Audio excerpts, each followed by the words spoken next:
Mga be, ayan! Nanay Hall po tayo, mga be. Ito po yung nabili naming nanay. Mga be, itong nanay po namin ay nabili po namin noong 1972 po. Nanay namin chismosa.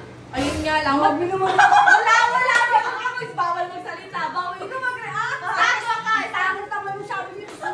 Ayan mga be, yung nanay po namin ay nabili po namin siya noong 1972. Noong mga bandang February. Mga 25, gano'n. Gano'n namin siya nabili. Tapos tingnan nyo. Maganda naman yung hair niya. Tapos pero tingnan nyo, size of aging talaga yung lumalabas na yun. Tingnan po. Nabili namin siya. Huwag ka, hindi ka pwede magsalita!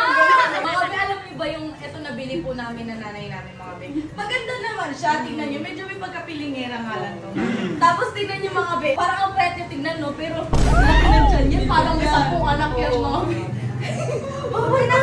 Bawal ka mag-comment. Nagka-comment ka. Ayan mga be, yung nanay namin na nabili namin, mga be. Buti na lang hindi ako nagmana. Bawat kanto yan, hihilugog yan mga be. Bakit?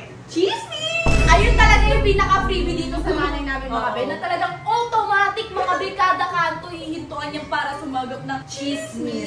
Plus, ang freebie niyan, mga be, tingnan niyo yung tenga ng nanay namin. Ito yung talagang magic dyan. Ayan, tingnan niyo yung tenga ng nanay ko.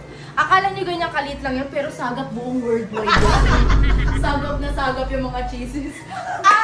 Ito pa ang pinaka-freebie dyan. Araw-araw, mas latest pa yan sa news. So far, so good naman yung nanay na nabili namin, mga be. So, okay na to kasi mura lang din naman to eh. Oo. Ayan, mura lang siya. Okay na yan. Okay na yung nanay namin na yan. Napagtsatsagaan na, pwede na. Oo, pwede na yan.